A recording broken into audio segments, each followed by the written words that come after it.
I'm Lone Candle. There are at least dozens, probably hundreds, of proposed and discussed systems for determining who wins a single winner election. Unfortunately, the most commonly used system appears to be one of the worst. First past the post / plurality is the kind of voting we're used to. Each voter chooses one candidate, and the winner is the candidate with the most votes. In some first-past-the-post elections, if no one candidate achieved a majority, there is a second election between the top two candidates called a runoff. Can we do better? What are some of the alternative election systems? 4R, ranked choice, star, approval, and range. These all have advantages and disadvantages, but ultimately, more elections around the world should try them out and share all data so we can better learn how they work. With the available evidence, which one looks best?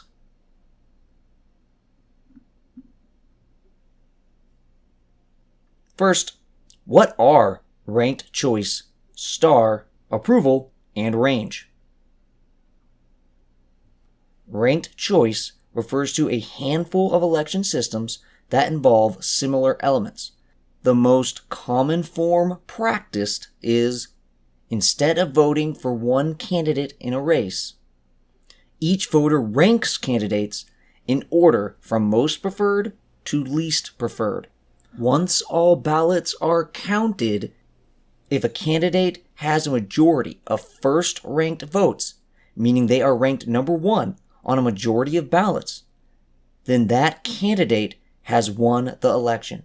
If there is no majority, then we determine whichever candidate has the least amount of first-ranked votes. That candidate is eliminated. Ballots having this candidate as first move on to their second choice, and these second choices are added to the tabulation with everyone else's first choices. If a candidate then has a majority, that candidate has won. If not, then the candidate with the least number of current votes is eliminated, and ballots who had that candidate as their current highest choice move on to their next rank. This process is repeated until a candidate has a majority of votes.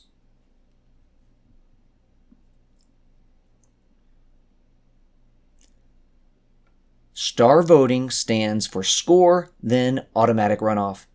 Each voter can give each candidate 0 to 5 points, kind of like they're rating or reviewing a product.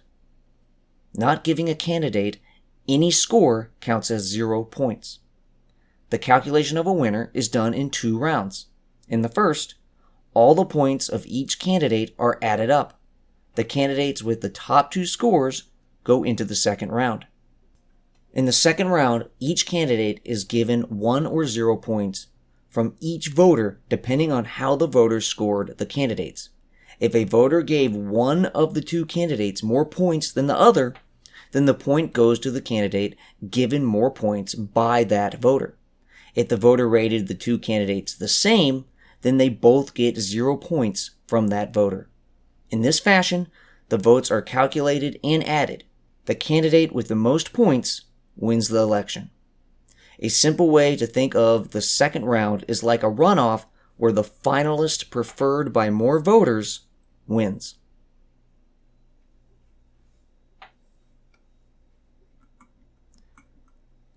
Approval voting works by simply checking a box next to candidates like first-past-the-post voting, except voters can choose as many candidates as they want. Instead of choosing one candidate and being done, voters may choose more than one. So, rather than just voting for their most preferred candidate, voters vote for all candidates they approve of. Range voting, also called score voting, is like star voting without the runoff. Each voter gives a score to each candidate. The total or average of every candidate is calculated, and the highest scoring candidate wins.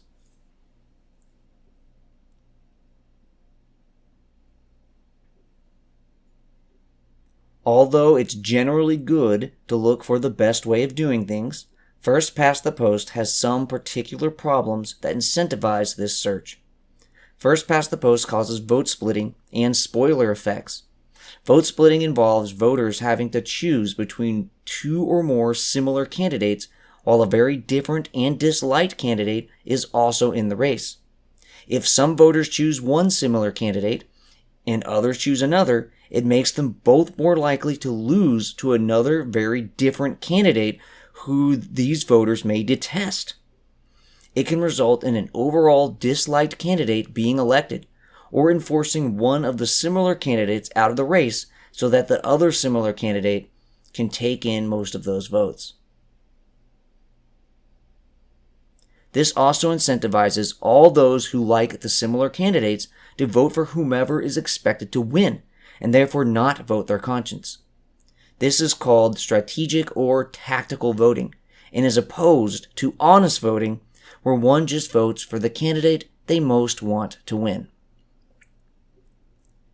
When there is only one winner, and when you can only vote for one candidate, the incentive is for two candidates and two parties. Forming a third party will simply help elect the more disliked candidate by splitting votes between the two more similar parties. If there is no runoff, a candidate can win in first past the post with a minority of the vote. Finally, first past the post forces every voter to go all in on one candidate, and there is no option to give some points or election value to second and third favorites.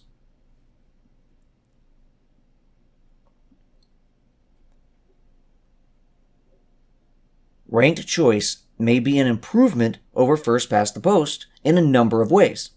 Reduced vote splitting incentives and therefore reduced spoiler effects, a reduction in polarization and increase in moderation. It allows more detailed expression of preference and may improve assessments and attitudes toward democracy. If ranked choice works the way it is hoped, then vote splitting is less of an issue because a voter can rank their favorite candidate first and not worry about this electing a hated candidate, because if their favorite doesn't make it to the final round, their vote will go to their next favorite, and therefore the split votes will be combined in the end and a strong candidate will defeat a less popular candidate. This means one can vote for a weaker candidate without worrying about spoiling the election. There is some evidence that ranked choice increases moderation and limits polarization. However, there is also evidence for an increase in oppositional expenditures. There may be some democratic value in allowing voters to not simply choose one candidate, but rank them. We are getting and using more information about the feelings and preferences of voters by taking into account their ordering of candidates and not just their top preference. There is some evidence that ranked choice improves assessments and attitudes towards democracy. There's also some evidence that it increases support for third-party candidates.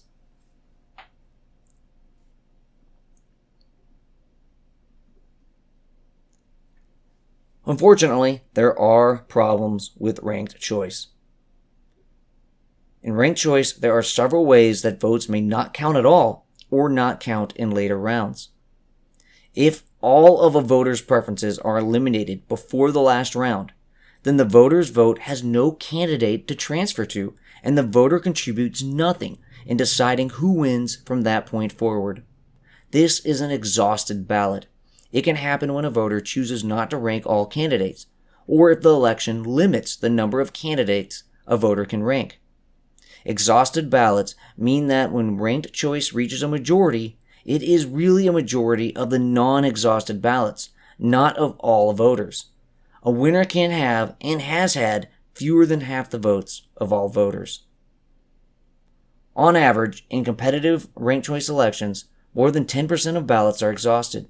However, by other counts, and including all ranked choice elections, 95% of ballots count in the final round.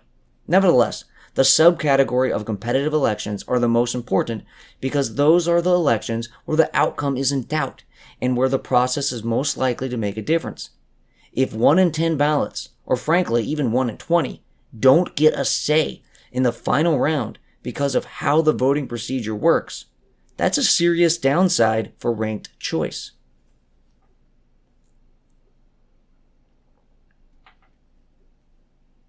In ranked choice, if someone gives two candidates the same rank, their vote is disqualified because the intention of the voter is unclear.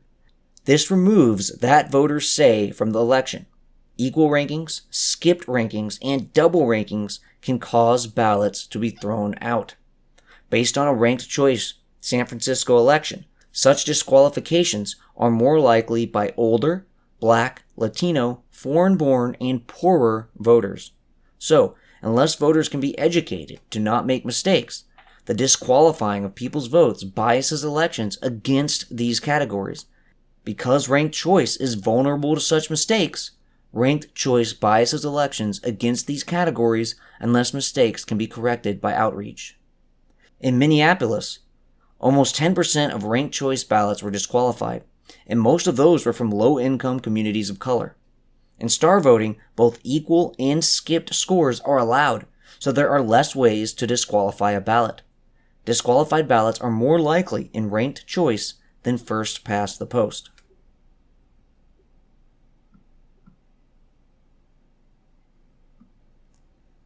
Only 71% of ranked choice voters rank more than one choice, meaning 29% rank only one candidate. If this is because these voters truly only prefer one candidate and all others are equal, then this is not a huge problem. If this is because the voter didn't understand how to rank choice vote, or because the voter didn't feel informed enough to actually rank the candidates, then this is a limitation of ranked choice voting.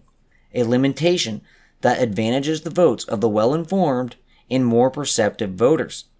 Obviously, if a voter only ranks one choice, once that choice is eliminated, that voter has no more say in the election. In both ranked choice and star voting, voters can bullet vote. In star, this would be giving one candidate 5 points and the rest 0. In ranked choice, it would be only ranking one's number one candidate. In ranked choice, an average of 29 to 32% of voters do this, but this number varies a lot from election to election. Polarized voters are the most likely to do this. This appears to happen less in star voting. Also, in star, this is less likely to be a missed vote. In star, by rule and directions given the voter, a lack of scoring counts as 0 points, so this may have been intentional. A bullet vote in star is more likely to be how a voter feels because a voter is more likely to see all other candidates in a 0-point category than to truly view all others as totally equal with no ability to rank or order them.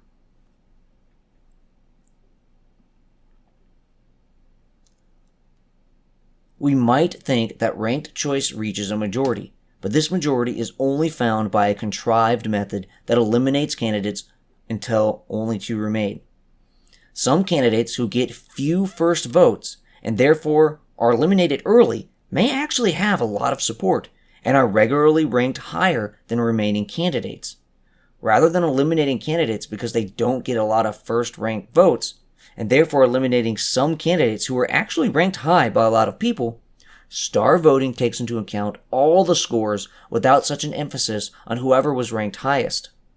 Furthermore, the majority reached does not include exhausted and disqualified ballots, which ranked choice has a particular problem with. So, the majority it reaches is not the majority of all votes, but a majority of the remaining votes, the majority of non-disqualified and non-exhausted votes. Only 61% of competitive ranked choice elections find a true majority. Also, ranked choice can result in the loss of a candidate who beats all other candidates head-to-head by an about 2-to-1 margin, and is a favorite of far more voters than anyone else. Other weird results can happen. It can even result in certain voters getting a more preferred election result by not showing up to cast their honest vote.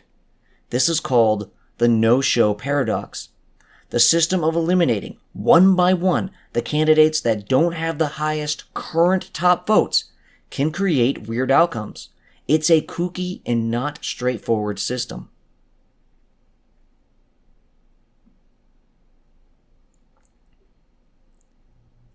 In ranked choice, much of the rankings given by voters are ignored. This data could have been used to determine a more preferred winner, but it's not. STAR uses all the data. While ranked choice only counts one's first ranked candidate, effectively counting support for only one candidate at a time, STAR counts a voter's level of support for all candidates at once. It leverages this information to distinguish not just a ranking, but an intensity of support, allowing STAR to differentiate between candidates based on their total level of support. The ranked choice method of eliminating a candidate is weird. A candidate could have a ton of second and third favorite ranks, but be eliminated before a candidate with mostly fourth and fifth placed ranks, simply because this less liked candidate has more first ranked votes. Whether this is from a small base of fervent supporters, or because the more liked candidate is liked by others who also favor a similar candidate, who got many of those first choice votes, there isn't anything inherently fair or democratic about this. If two candidates split first choice votes, but the one that gets less first choice voters is actually much more popular with second choice votes, then that first choice vote loser may be eliminated before the overall less popular candidate. If that first choice winner is then eliminated in a later round, then all those voters who ranked this earlier eliminated candidate second got no say in keeping that candidate in the election. It is as if they didn't rank that candidate second in the first place because the popular candidate was eliminated before the second choice votes were considered. Why not just gather all candidates' total level of support, like STAR does?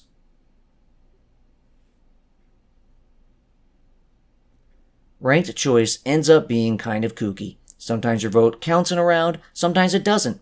Some candidates benefit from a lot of second choice support, others do not. Does it really make sense for people's preferences to be taken into account for some rounds and not others? Should the luck of the elimination system determine how many second, third, and fourth ranked votes get to count toward keeping a candidate in the election? I don't think so. And when you have a system that works in kooky ways, you're more likely to get results that don't seem right.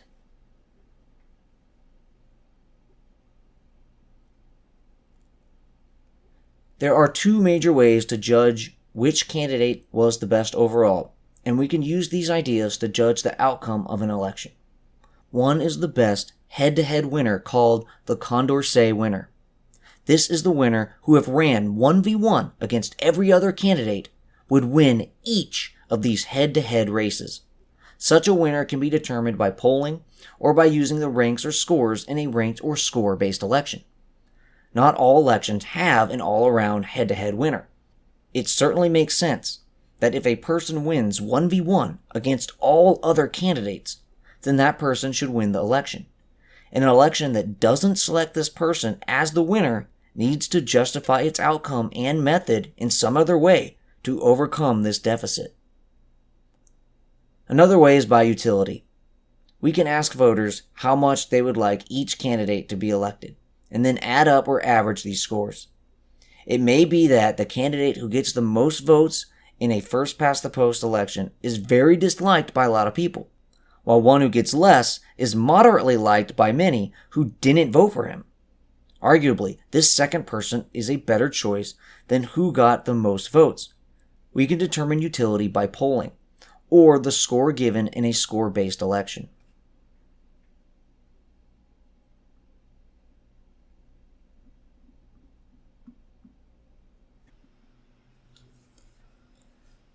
Ranked choice will prevent vote splitting in the scenario where an unpopular candidate has a lot of crossover with a leading candidate. This allows those few people who like the unpopular candidate to rank him first and then rank the leading candidate next. However, if this third candidate has a lot of support, then vote splitting incentives remain. If the candidate who is preferred to any other one candidate shares support with a competitive candidate, and enough voters decide to rank the similar candidate first rather than the head-to-head preferred candidate, then this preferred candidate will get eliminated before the final round. This means the ranked choice vote would result in the overall most favored candidate not making it to the final round, and could also cause the voters who like two of the three candidates to lose when the third candidate is able to beat the candidate who actually made it to the final round, rather than the most preferred candidate who would have beaten either candidate head to head.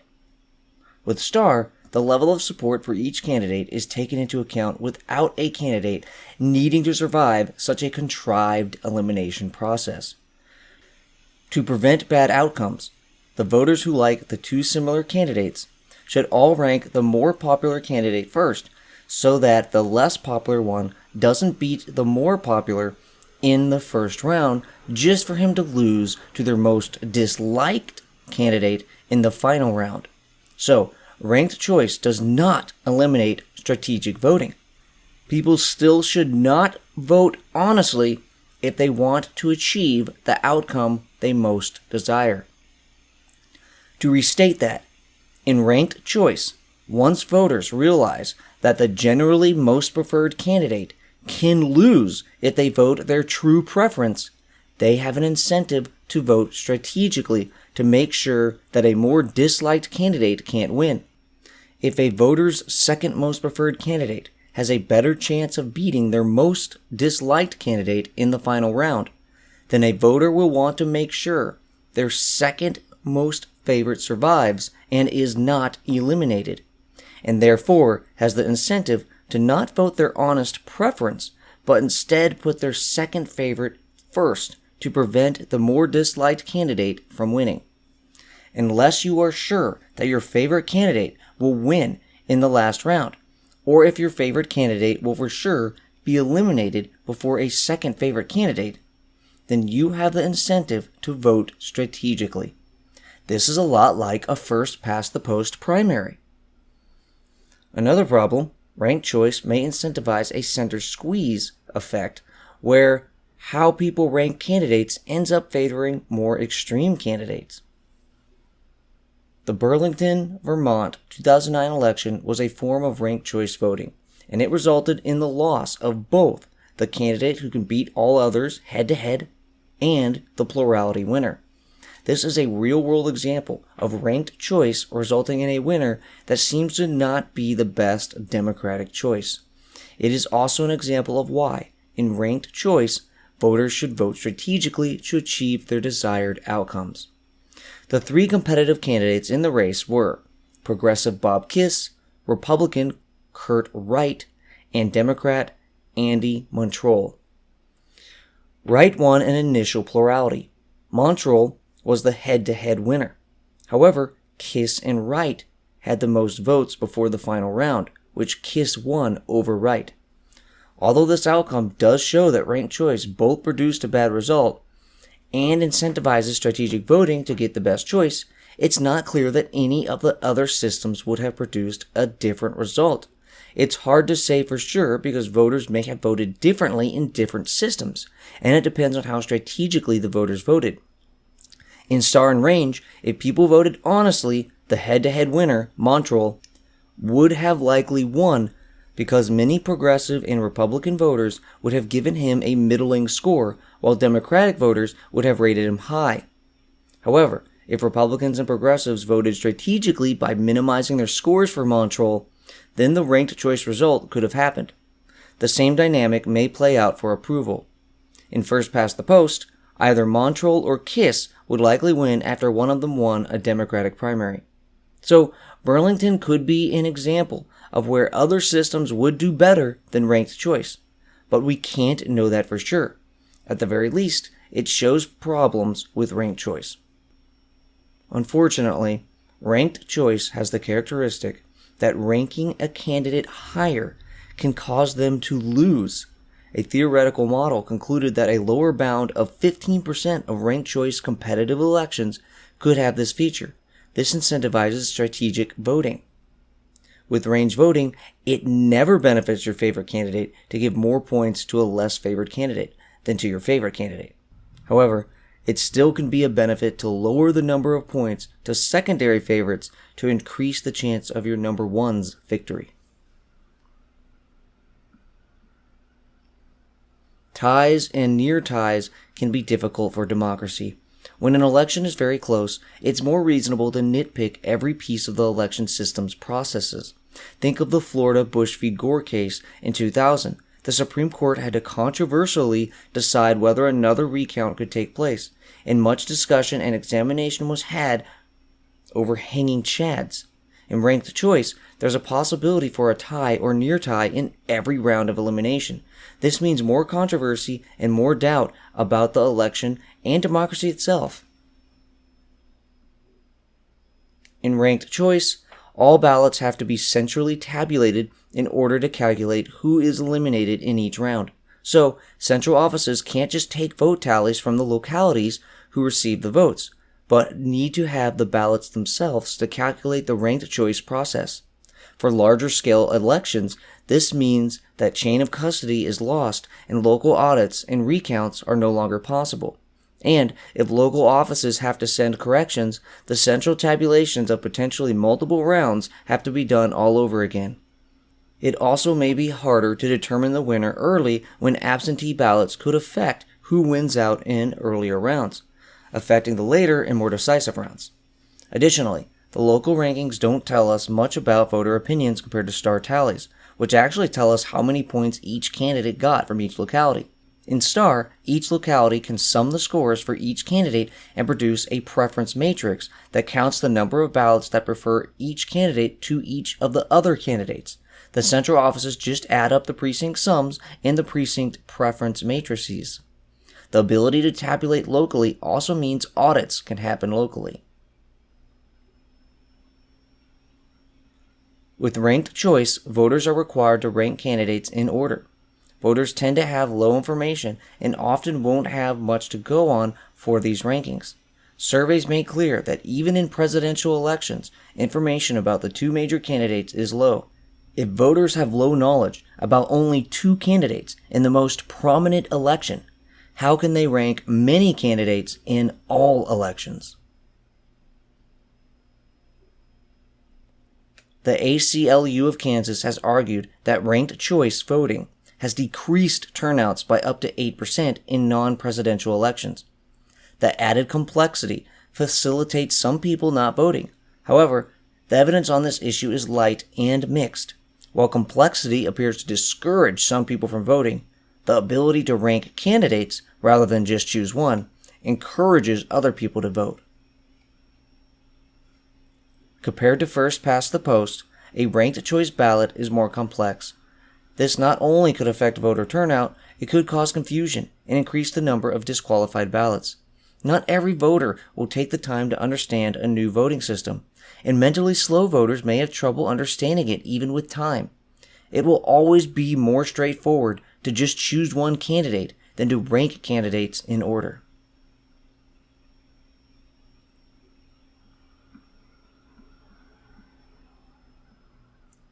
In most ranked choice elections, the votes have not been made public, so we can't determine the extent that the data used from the ballots chose what is arguably the wrong or correct candidate. This also weakens the case that an advantage of ranked choice is that it is proven in real-world elections. You don't have proof when we can't examine the data. One of the few real-world examples where the full vote sets are publicly available are the Debian elections. Of the 5 publicly released Debian ranked choice elections that occurred from 2001 to 2005, one had a tie in a round. Another was 1 vote away from a tie. Their 2003 election, with over 450 voters, had 2 near ties, examples of voting for one's favorite hurting that candidate's chances, and no-show paradox examples. In the Peru election of 2006, Garcia won even though polling showed Flores preferred head-to-head over him and Humala. Ireland 1990 had problems with no-show paradox and voting for a preferred candidate hurting that candidate. Louisiana governor elections weren't any better. Ranked choice elections in Australia also suffer likewise. The Maine Heritage Policy Center looked at 96 U.S. ranked choice elections where more than one round of tabulation occurred. 10.92% of ballots were exhausted or disqualified by the final round. A 2014 study of 4 municipal ranked choice elections found that ballot exhaustion ranged from 9.6 to 27.1%. The evidence so far shows ballot mistakes lowering over time as people become accustomed to the procedure, but the rates of disqualified ballots are still higher than plurality elections. Due to ballot exhaustion and disqualification, in multiple real-world elections, candidates have won without a majority of casted votes. Based on the 96 studied races, the winner did not achieve a majority 61% of the time.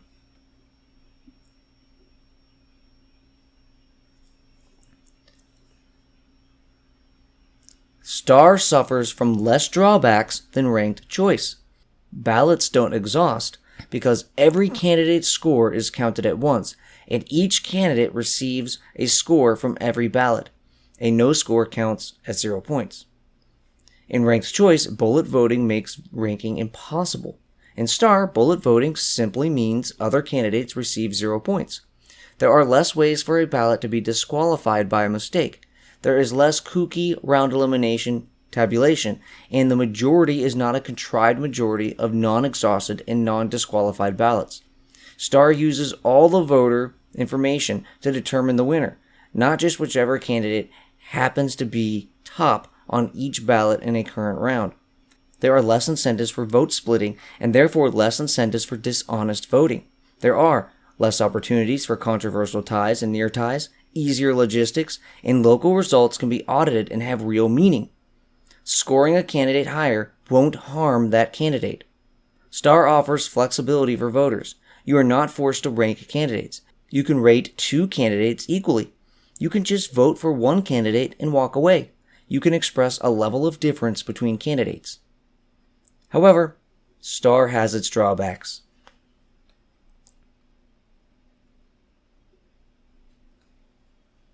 STAR is more complicated than straight first-past-the-post voting, so it could confuse voters.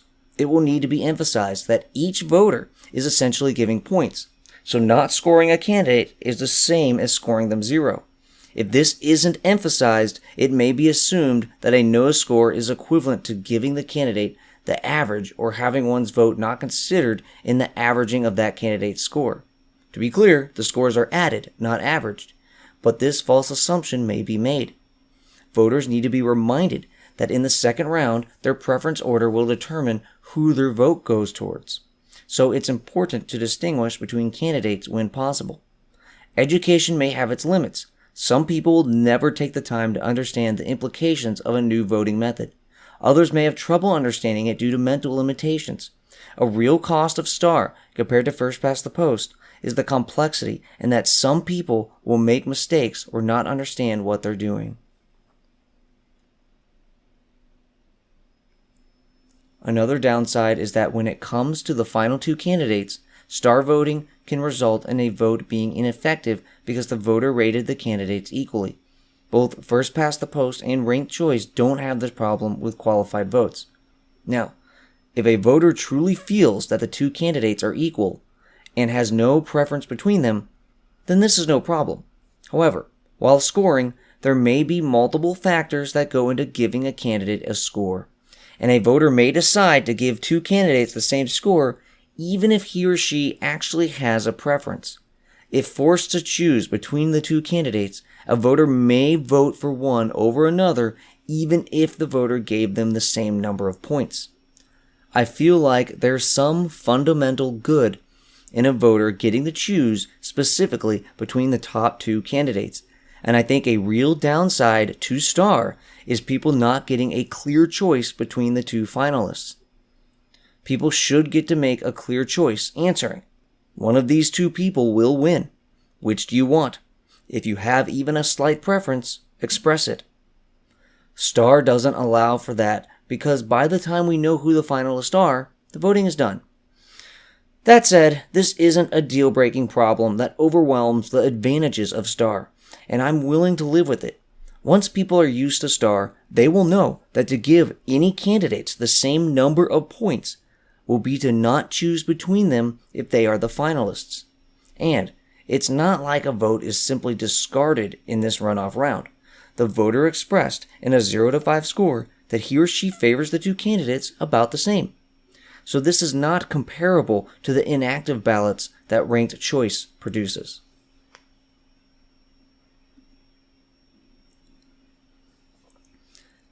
Another potential issue with STAR is that different voters may interpret a number of points differently. Is 3 points neutral and no opinion, or some lower score? Is 5 points your favorite candidate, or are 5 points reserved for truly beloved candidates? What each number of points means may differ by voter. And if voters who prefer certain types of candidates tend to view stars differently, this could bias the election. With just choosing one candidate or ranking the candidates, we don't have this problem. However, the meaning of stars should even out over time as the process, results, and people's star voting behavior are discussed. The ballot could even give directions, at least to the meaning of 0, 3, and 5. 5 could be reserved for your favorite candidates, 3 could be neutral, and 0 is your least favorite candidates.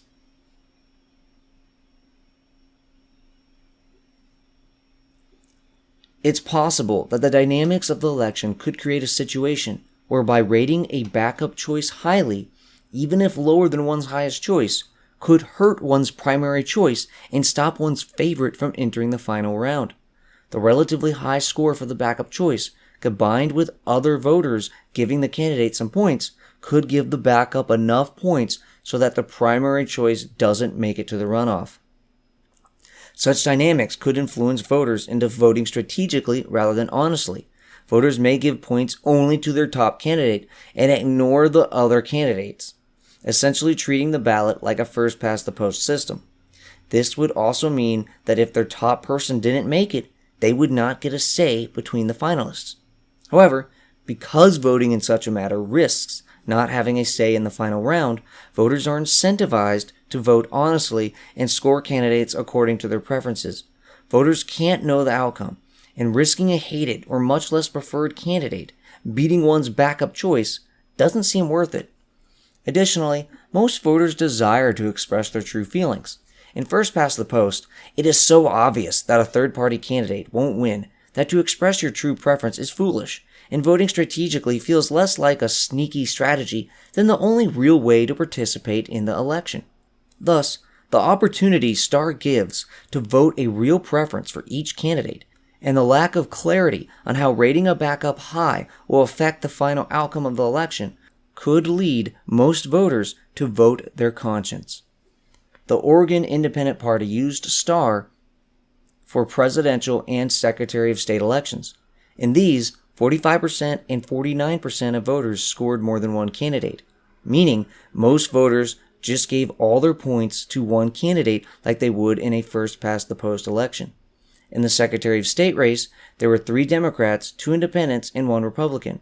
So there should have been the incentives for people to give points to their later choices. In this race, the 3 Democrats had the highest score combined, but none of them made the runoff. In the second round, between the Republican and an Independent, the Republican won with just 36% of the vote, while 30% of people did not express a preference. This means they either didn't score these 2 candidates or they scored them the same. Most of these voters preferred one of the Democrats.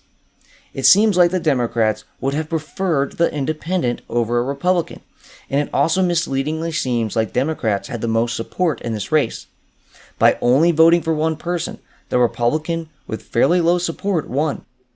This race appears to be an example of STAR voting going wrong because people who liked similar candidates only gave points to their most preferred candidate rather than fully rating their most preferred while also giving high marks to second and third favorites. If this is how people treat STAR voting, then we may not get desired outcomes. However, as people use STAR voting in repeated elections, they will likely get used to it and score more candidates, if they have opinions on more than one of them. They have to get out of the mindset of only voting for one candidate. That said about the Oregon STAR election, the results were not as unideal as it may seem. Armand Vile, who ran non-affiliated, left the Republican Party to do so. So he should also be seen as a conservative candidate. And if we look at the percentage of favorite candidate votes, meaning which candidates got the highest score from the most voters, the 2 conservative candidates combined got a majority, meaning a majority of this electorate appeared to have had a preference for conservative representation. Nevertheless, the middle candidate, the Independent, may have won if more Democrats gave some points to him, and this would have resulted in a more middle-of-the-road candidate rather than a more ideological conservative or ideological liberal. A hypothetical simulation of this election has been run that showed the outcome if people had voted more expressively. The result was the independent winning. We should also be careful what to conclude from this election because it seems that only the Republican actually campaigned and worked to get her vote out. It's likely that many Democrats didn't even know who the independent was, so didn't score him because they didn't know him. Because I'd expect people to more fully use star voting with practice, familiarity, and discussion, this is a good reason why star voting should be rolled out slowly and not thrown on a major national election before some of the electorate has used it a few times for smaller races. Also, a proper education campaign will be necessary. However, we can't just assume voters will take more advantage of STAR as they use it. STAR needs to be tried in more races and repeated races so we can see the results and how voters adapt to the system. Even in cases where most voters do bullet vote, this is not necessarily a problem and not necessarily strategic. If most voters truly prefer just one candidate, then that is their true feelings. Voters may not have the time or energy to research many candidates. In such a case, them giving all their points to one candidate isn't an issue as far as honesty or strategy is concerned. However, if this candidate isn't in the final round, then in star voting, lazy or less informed voters will have less of a say in the final decision. In star, there are situations where a candidate can act as a spoiler, meaning if that candidate won't win, the very act of him running changes who wins the election because it changes who makes it into the final round. This can't happen in range voting because it only has one round. Additionally, in star, a candidate who gets far more points can lose in the final round on the backs of those who ranked the ultimate winner very low, but slightly higher than the other finalist. In straight range, the apparently more popular candidate would just win, rather than the one who can overcome this point deficit by having more people who dislike him less than the other finalist. It's not clear to me which of these is the better outcome. Also, in star, raising a score for one's most disliked candidate can help one's true favorite. Again, this results from determining which two candidates get into the final round. In star, one has the strategic incentive to give more points to the second choice over a first choice if the first choice would likely lose in the final round to a third and most disliked option. It's better to have your second favorite make it to the final round and win than your most favorite make it to the final round just to lose to a disliked candidate. There are a variety of scenarios like this in star where votes work in unexpected and poor-feeling ways, and not only do they make one's vote seem unsatisfactory, it gives the incentive to vote strategically. These scenarios result from having more than one round. Ranked choice is worse in this regard, but star isn't impervious to such poor outcomes, nor to strategic voting incentives. The outcomes of star voting are hard to predict, so this could discourage voting strategically. If I'm not sure how my vote will affect the final outcome, then I might as well vote my conscience. Also, some of the weirdest outcomes in star aren't strategically usable because you'd have to know how everyone else voted in advance to take advantage of them. Still, even if not usable strategically, it's not good when giving more points to a disliked candidate helps your favorite. A variety of people have run simulations in an attempt to compare the likely and possible outcomes of different electoral systems. They are often judging the systems on one or more of these criteria. Which system best selects the winner who beats all other candidates in a head-to-head race? Which system is most likely to choose the candidate with maximum voter utility? And which systems are most non-manipulable? Social utility is adding up how much value all the voters would gain from electing a particular candidate, usually measured by how voters rate that candidate. A candidate may lose in a three-way race because he has lots of shared support with other candidates, but actually is the social utility maximizer, because even those who voted for someone else still like this candidate. Some simulations assume strategic voting, rather than just honest voters voting their conscience. They also look at strategic imbalance, where more voters for one candidate vote strategically compared to voters of another candidate. Other studies look at polling from real elections and how people would have voted under different systems. Such studies tend to show first past the post plurality voting as the worst method. Ironically, this is the method most commonly used in the United States. Approval voting often ranks high, but results are not always consistent. Range and star methods also tend to perform well. Ranked choice tends to perform worse than approval, range, and star. This means, according to simulations and studies, ranked choice is not the best method. Approval voting allows a voter who likes more than one candidate to vote for all of them.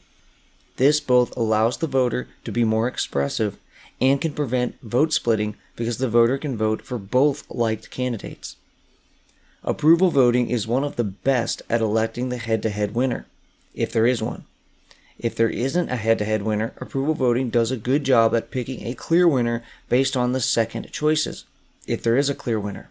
However, it's possible for approval voting to fail to elect the head-to-head winner, and for it to elect the candidate who loses every pairwise vote. Another advantage of approval is simplicity. Just vote for the candidates you approve of. No need to rank or choose a score.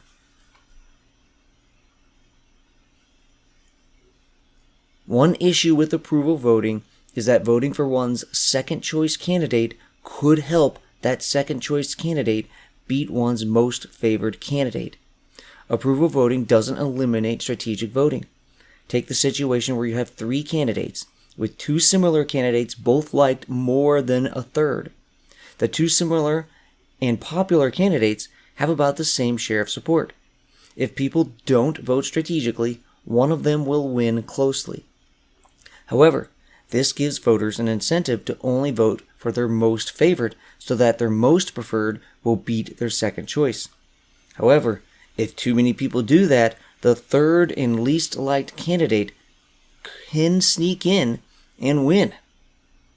Another problem with approval is that it doesn't allow one to distinguish between liked candidates. People can only vote up or down. They lose the opportunity to support which candidate they like most of all, and they lose the ability to delineate certain candidates as the worst.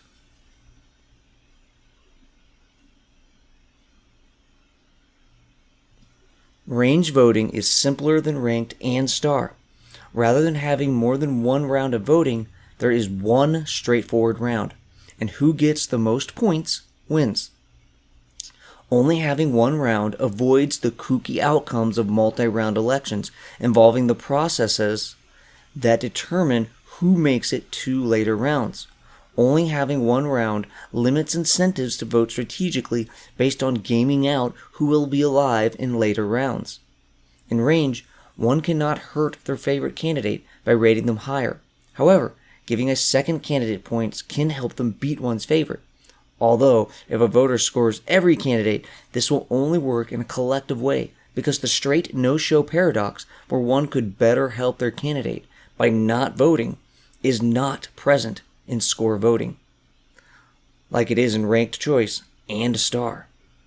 Range voting has the expressivity of star, so voters can indicate a degree of support.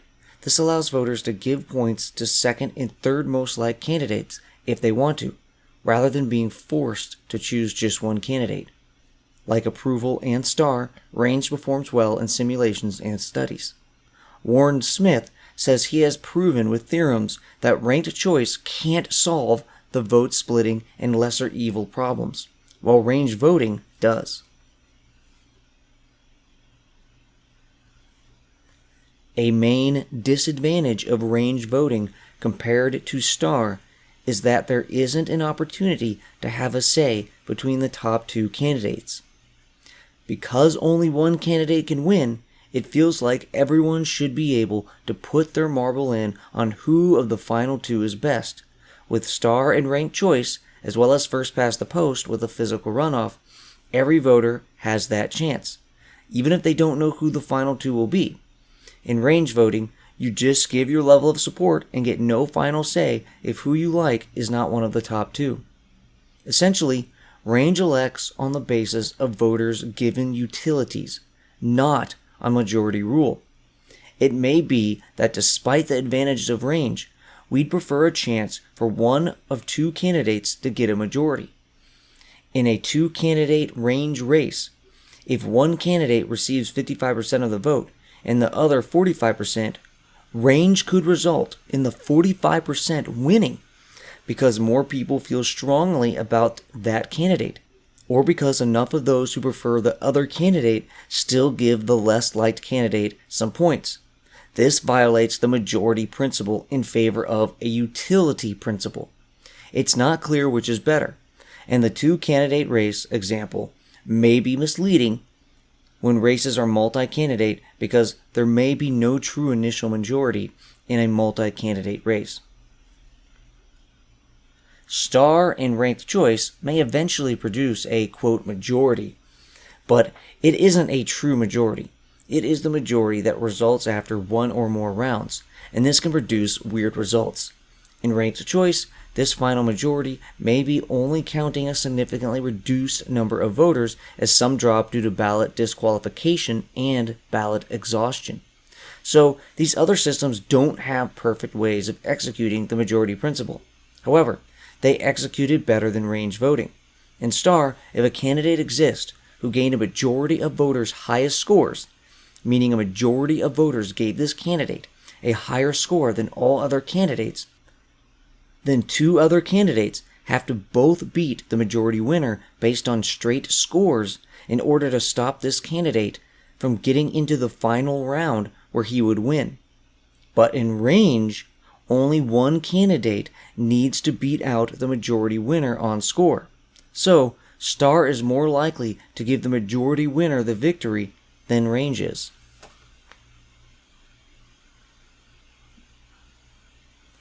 Like star, range voting suffers from that people may view different scores differently.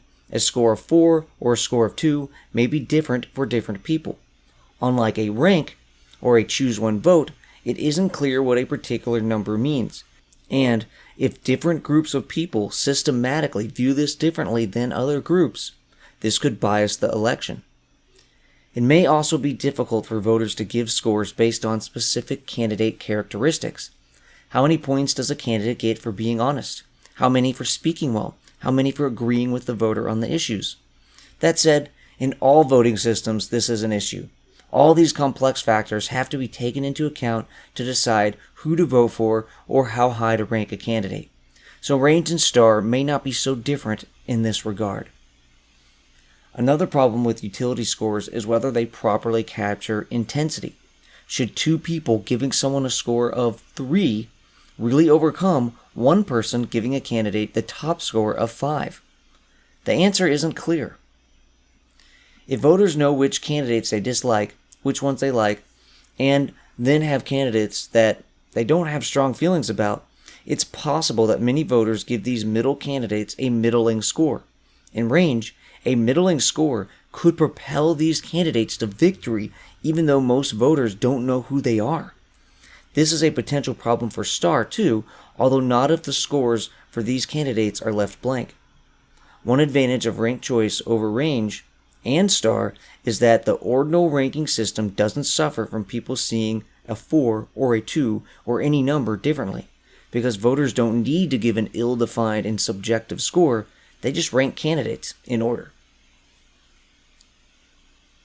Finally, especially if there are two main candidates, range voting may lead to people feeling the need to vote dishonestly by giving the candidate they want to win all the possible points, while giving everyone else 0 points. there certainly is the incentive to give one's favorite the maximum and his main competitor the minimum.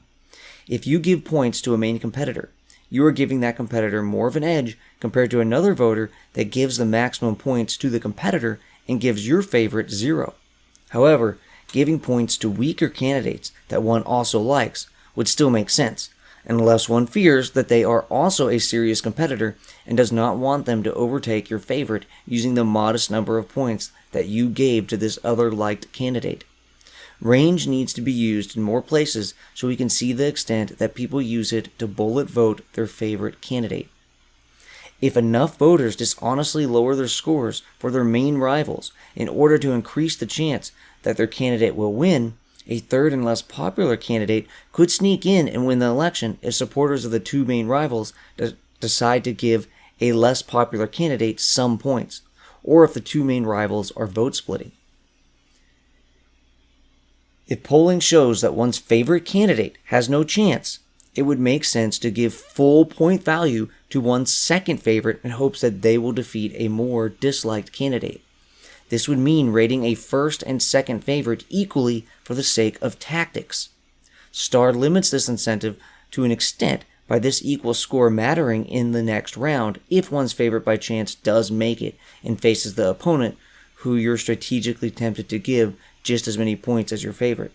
But if one is confident that their favorite does not have a chance, then this isn't much incentive to distinguish the two. Unlike Star, range voting doesn't give that extra incentive to distinguish between candidates, making bullet voting more enticing. In range, one may fear that their second favorite will beat out their most favorite, so give full points to their favorite and none to their second favorite. In Star, as long as those two are the final two candidates, giving some points to the second favorite doesn't hurt your favorite because your favorite will still get your full vote in the final round, while your second favorite will get nothing in that final round. Giving points to your second favorite could hurt your favorite in other ways, though.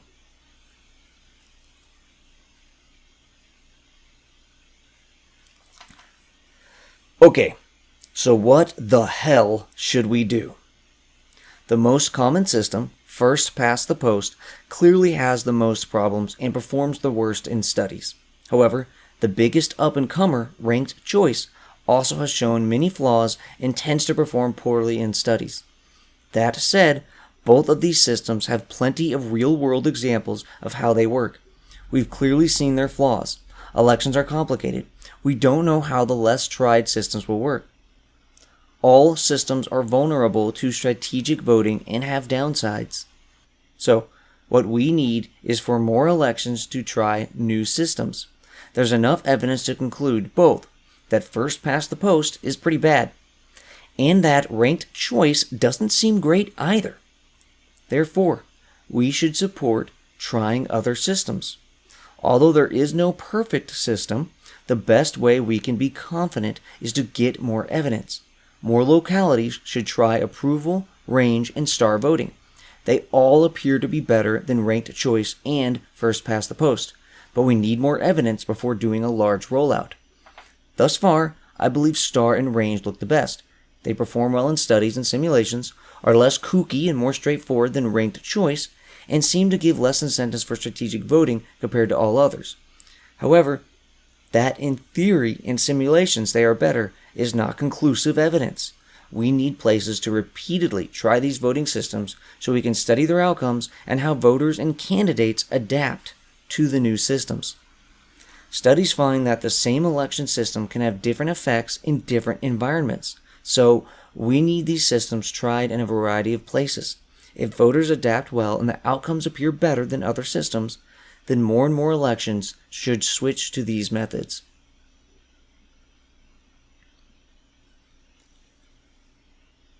As the last section should have made clear, we need more information to determine the best system. That said, I favor star. Unlike approval, it allows you to distinguish between liked candidates. It's less kooky, less complicated, performs better in studies and simulations, and utilizes more voter information compared to ranked choice. Star is also a nice middle, balancing the value of utility versus the value of majority rule, as opposed to range, which is all in on utility. And unlike approval and range, STAR allows voters a chance to differentiate between the final two candidates with its runoff round. I want approval, STAR, and range to be tried repeatedly in more places. But if I'm mayor, governor, or some other leader, I want my jurisdiction to try STAR. Well, I'm Lone Candle. Like me? Comment me. Love me.